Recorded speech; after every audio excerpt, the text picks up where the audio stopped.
नमस्कार, मैं हूं ब्रिज द्विवेदी। एनर्जी मीटर में आप सभी का स्वागत है। फेड बैठक से पहले क्रूड की कीमतों में गिरावट देखने को मिल रही है। आज के सेशन में अगर देखा जाए तमाम फंडामेंटल्स है जो हम आप लोगों को बता देते हैं, जिसकी वजह से प्राइसेस पर इंपैक्ट पड़ता हुआ दिखाई दे रहा है। सबसे इंपॉर्टेंट है, दिसंबर में ब्याज दरों में कटौती की जो संभावना है वो 90% हो चुकी है, यानी तकरीबन संभावना दिख रही है कि ब्याज दरों में कटौती हो सकती है।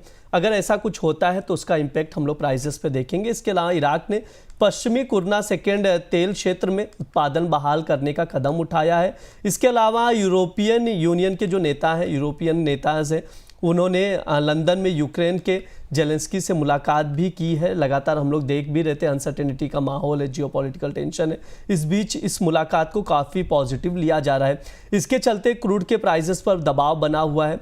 वहीं अगर नेचुरल गैस की बात की जाए तो रिकॉर्ड स्तर से प्राइसेस लगातार फिसल रहे। आज के अगर सेशन की बात की जाए तो नेचुरल गैस पे फिर गिरावट देखने को मिली है। 3% से ज़्यादा की हम लोग गिरावट देख रहे हैं, तकरीबन 3.5% के आसपास 433 के लेवल पर आ चुका है। लगातार गिरावट देखने को मिल रही है। ऐसे में कच्चे तेल और नेचुरल गैस में ट्रेडर्स की क्या रणनीति होनी चाहिए, कच्चा तेल खरीदें या बेचें, इस पर बातचीत करने के लिए हमारे साथ जुड़ रहे इंटेलिसिस वेंचर्स के founder and CEO Amit Suresh Jain ji. Amit sir, बहुत बहुत स्वागत है आपका द बोनस में।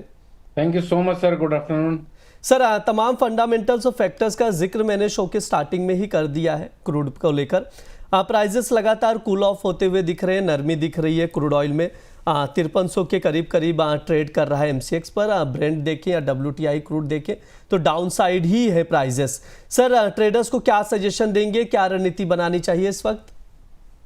सर, मैं तो चाहता हूं कि बाजार 4500 तक एक बार गिर जाए और मेरे आत्मा को शांति मिले, क्योंकि जब से अपन ने यहाँ पर अपियर करना चालू किया है तब से मैं क्रूड को सिर्फ सेल ऑन बाउंस की रणनीति बता रहा हूँ।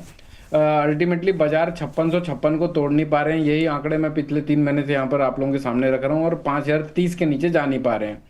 तो मोटा मोटी मुझे ऐसा लगता है कि अभी जो भी फेड के डिसीजन आएंगे उसके बाद बाकी सारी कमोडिटीज जैसे गोल्ड हो गया, सिल्वर हो गया, या फिर बेस मेटल्स हो गए, एक बार आउट परफॉर्म करेंगे।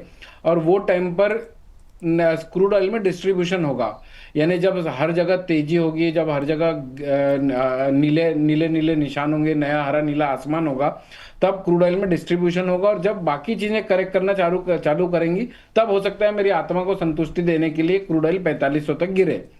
तो अभी ब्रिज जी, रणनीति थोड़ी सी मिक्स है, यानी कि ना बहुत बड़ी तेजी यहाँ से लग रही है और ना ही बहुत बड़ी मंदी लग रही है।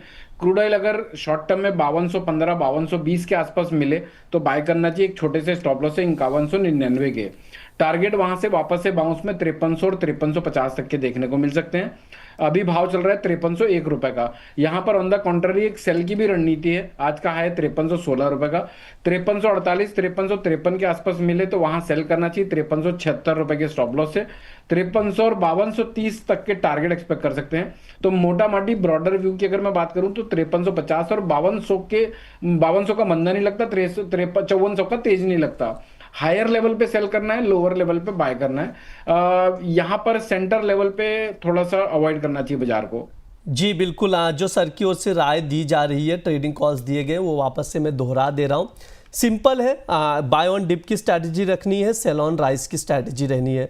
सेल ऑन राइस की बात की जाए तो जो लेवल्स बताए जा रहे हैं अमित सर की ओर से 5348 या 5353 के लेवल पर मिले तो वहां से आप शॉर्ट करें। 5300 पहला टारगेट रहेगा, 5230 का सेकंड टारगेट रहेगा, 5376 का स्टॉप लॉस आप लोग लगाएं। अगर बाय ऑन डिप की स्ट्रैटेजी की बात की जाए, जो लेवल्स बताए गए 5215 का पहला लेवल है, 5220 इस लेवल पर अगर मिले तो आप लॉन्ग करें। 5300 फर्स्ट टारगेट रहेगा, सेकंड टारगेट 5350 का रहेगा, 5199 का आप लोग स्टॉप लॉस लगाकर चल सकते हैं। ये क्रूड ऑयल में ओवरऑल अमित सर की राय है, इसके अकॉर्डिंग आप लोग रणनीति बनाकर चल सकते हैं।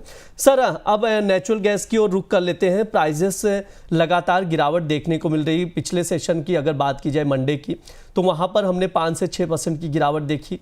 उसके बाद आज के सेशन में भी हम लोग देख रहे हैं 3% से ज़्यादा की गिरावट है, 433 के करीब का भाव चल रहा है। सर, यहाँ से आप और कितना गिरावट देख रहे हैं, क्या लेवल्स देख रहे हैं आप नेचुरल गैस में? ब्रिज जी, मैं एक कोट बोलता हूं हमेशा कि मरता आदमी तड़पता है, फिर मोमबत्ती बुझने के पहले पहले फड़फड़ाती है। तो जो 460 के बाद का जो लेवल था, 490 तक के भाव देखे हमने, वो वही लेवल, वो वही टाइप की मूवमेंट थी। तो आगे क्या होगा, अगर मैं यहाँ पर ये चीज को रिलेट करके बताऊंगा, तो अगर कभी हम लोग वापस से इन स्टेटमेंट्स को बोलते हैं तो लोग उसको रिलेट कर पाएंगे। तो बाजार में 460 के ऊपर का जो फॉल्स ब्रेकआउट आया था, फॉल्स ट्रेडिंग हुआ था, वो एक्सपेक्टेड नहीं था। अभी नेचुरल गैस में ब्रिज जी बहुत बड़ी मंदी भी नहीं लग रही है और ना ही बहुत बड़ी तेजी लग रही है। अगर गिरता कंटिन्यू करता है ये, तो 418 रुपये और 412 रुपये तक गिर सकता है।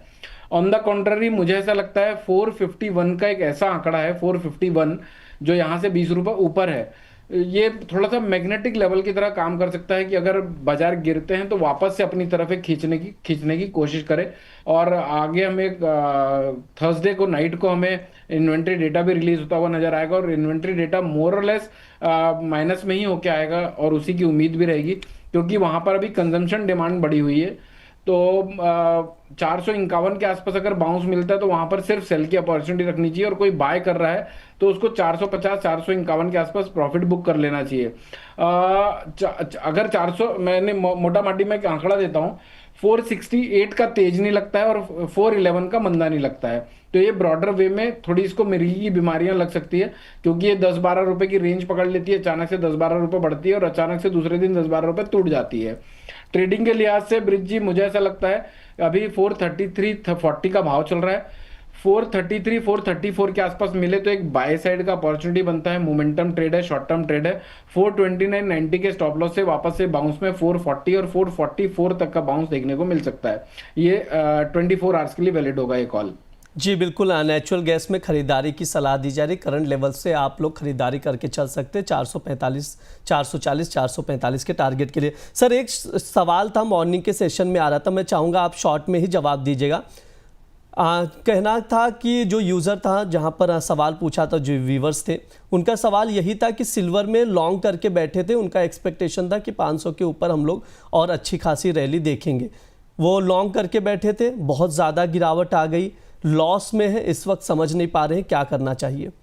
सर 1,85,000 रुपए की बात कर रहे हैं, सिल्वर की बात कर रहे हैं? सर सिल्वर की बात नहीं कर रहा हूँ मैं, यहाँ पर नेचुरल गैस की बात कर रहा हूँ। अच्छा, कितने में बाय किया हुआ सर? सर मॉर्निंग के सेशन में सवाल यही आ रहे थे, 480 490, मतलब 500 के तकरीबन। सर वो धोखा हो गया उनसे, और मेरे को ऐसा लगता है 450 के आसपास अगर मिले तो वहां पर बाउंस में एक बार लॉस बुक कर लेना चाहिए, एग्जिट कर जाना चाहिए। जी और क्योंकि बिल्कुल 411 अगर इनकेस कट गया तो वो उनका पेन और बढ़ सकता है। एग्जैक्टली क्योंकि मॉर्निंग से ही जितने भी हमारे शोज हुए कमोडिटी के, ये सवाल आ रही थी कि लॉन्ग करके बैठे हैं, काफ़ी ज़्यादा लॉस में है। तो सर का सजेशन यही है 450 ना सर, 450 के लेवल के करीब मिले तो वहां पर आप लोग एग्जिट करके चल सकते हैं। सर कोई डिस्क्लेमर रहेगा आपकी ओर से? सर मेरा पर्सनल कोई भी पोजीशन नहीं है, सेम कॉल सेम व्यूज हमने अपने क्लाइंटों के साथ शेयर किए हुए हो सकते हैं। मेक श्योर कि जो भी आप ट्रेड डालते हैं पहले रिस्क को एनालाइज करिए, स्टॉप लॉस जरूर रखिए, अपने फाइनेंशियल एडवाइजर से संपर्क करके निष्कर्ष पे आइए, और मेक श्योर कि वो भी जिससे आप एडवाइस ले रहे हैं तो ऐसा ना हो कि वो कोई कोई एनालिस्ट ही ना हो, बस आपको सिर्फ एक व्यू शेयर कर रहा हो। He should be a SEBI registered research analyst. जी बिल्कुल, बहुत बहुत शुक्रिया सर आज की चर्चा में जुड़ने के लिए। Thank you so much sir, good day. Good day sir आपको भी। ये हमारा एनर्जी मीटर शो है, इस दौरान तमाम एनर्जी कमोडिटीज़ पर बातचीत की जाती है, स्पेशली क्रूड ऑयल और नेचुरल गैस पर। फंडामेंटल्स बताए जाते हैं, कुछ ट्रेडिंग कॉल्स दिए जाते हैं, टेक्निकल लेवल्स बताए जाते हैं जिन पर आप लोग नज़र बनाकर चल सकते हैं। इसके अलावा आप लोगों को बता दें, अमर उजाला द बोनस और AAFM पेश कर रहे हैं द ग्रोथ मल्टीप्लायर फिनफेस्ट 2025, जहां बचत, निवेश और ट्रेड से जुड़े हर सवाल का जवाब मिलेगा। 12 और 13 दिसंबर को मुंबई में फाइनेंस जगत से जुड़ी हस्तियों का जमावड़ा होगा। 13 दिसंबर को इस कार्यक्रम में शामिल होने के लिए वीडियो के डिस्क्रिप्शन में दिए गए लिंक पर क्लिक करें। इस कार्यक्रम के टाइटल स्पॉन्सर है Sanchay CRM for investment gurus, diamond sponsor है डबल टिक और Baroda BNP Paribas mutual fund, platinum sponsor है Axis mutual fund, ITI mutual fund, the Wealth Company mutual fund, Ask Investment Managers और Alpha B Rich. कार्यक्रम के gold sponsor है Ashoka White Oak, Aditya Birla mutual fund, Motilal Oswal mutual fund और asset 361, और silver sponsor है बटू gold, Canara, Robeco और नॉर्थन आर्क है। इसके अलावा कार्यक्रम का ट्रांस मीडिया पार्टनर है SP सीने ग्रुप। तो आप लोग भी आइए, इस कार्यक्रम में हिस्सा लीजिए, विस्तार से बातचीत की जाएगी, मुलाकात होगी। फिलहाल के लिए इस शो में इतना ही। आप लोग बने रहिए द बोनस के साथ। धन्यवाद।